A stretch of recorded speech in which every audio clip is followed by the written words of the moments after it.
ፋዘር እርሶ ፊቱን ሲያዞሩብኝ ዓለም ሁሉ የጠላኝ ይመስለኛል። እርሶ እኔ ጋር ከሆኑ ግን ሁሉም ሰው የሚወደኝ ይመስለኛል።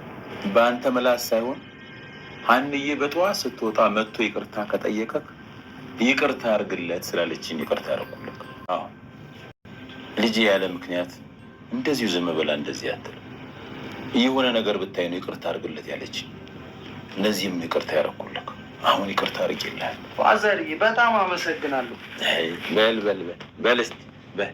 እንዴት እንደሚያሳዝን እኔ እንዳልጨነቅ ህመሙን ዋጥ አድርጎ ይዞት ነው እንጂ ኖላዊ ድራማ በክፍል 31 እንግዲህ ዛሬ ይመጣሉ። በክፍል 30 ትናንትና የተፈጠረው ነገር እጅግ በጣም ደስ የሚሉ ነገሮች አሉት። ምክንያቱም አሴር ከሀና አባት ጋር ከሁላቸው ጋር ታርቀዋል።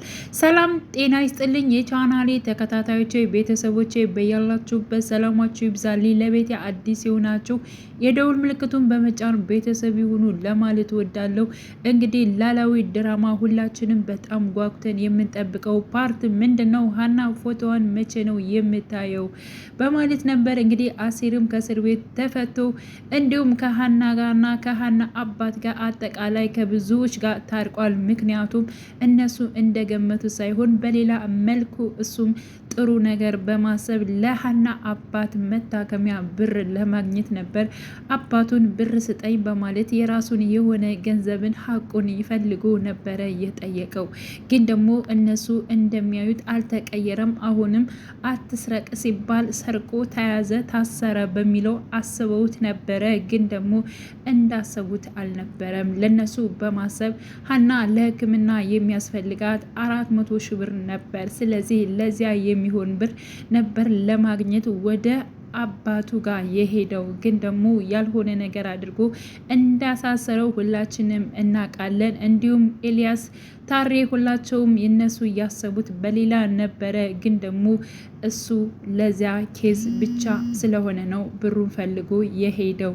እንዲሁም የአሴር እህት ደውላ ለሀና ለእናንተ ብሎ ነው ወንድሜ ብር ፈልጎ ወደ አባቴ የመጣው እንጂ እሱ ያለ ብር በደስታ መኖር የሚችል ነው በማለት እንግዲህ ስለ ወንድሟ ያላትን ነገር ለሀና እውነቱን ነግረው ነበር። እውነቱን በነገረችበት ሰዓት ደግሞ ያው ሲመጣ አባዬ ይቅርታ አድርግለት፣ በቃ እኛ ሰዎች ነን እናጠፋለን በማለት እንግዲህ ለአባቷም ነግራ ነበር። እንዲሁም ያው አሴር መጥቶ ይቅርታ አድርጎለታል።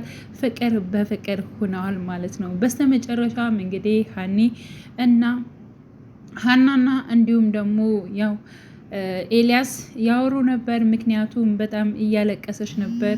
ለአባቷ በጣም ብዙ ብር እንደሚያስፈልጋትና ነገሮቹ ሁሉ ግራ እንደገባት፣ ስለዚህ አባዬ ደግሞ ሁሉን ነገር ችሎት ነው እንጂ በጣም እያመመው ነው በማለት እንግዲህ ለኤልያስ ነግረዋለች። ኤልያስ ምን ያደርጋል? ያን ብር ሊያመጣ ይችላል ወይንስ እንዴት አድርጎ ሊያግዛት ይችላል የሚለውን ነገር እንግዲህ በነገራችን ላይ ሁላቸውም ተባብረው በእርግጠኝነት የሀና አባት ይታከማል ብዬ አስባለሁ። እንዲሁም ምናሴ ለመሳፈሪያ እናቱ የምሰጠውን ብርም ለሀና ሊያደርግ ፈልጓል። ነገሮቹ ተሳክተውላት ሀሳቧ ጭንቀቷ ሁሉ እንደሚያልፍላት እንግዲህ ሁላችንም በተስፋ አብረን የምናይ ይሆናል። እንዲሁም ደግሞ የእሷን ፎቶ መቼ ይሆን የምታየው? ሁላችንም በጉጉት በጣም የምንጠብቀው ፓርት ነው። እንዲሁም የወይዘሮ አልማዝ የምትወዳት ሁልጊዜ የምታለቅስላት የነሰላም እህት እንዲሁም ደግሞ የምናሴ እህት ሀና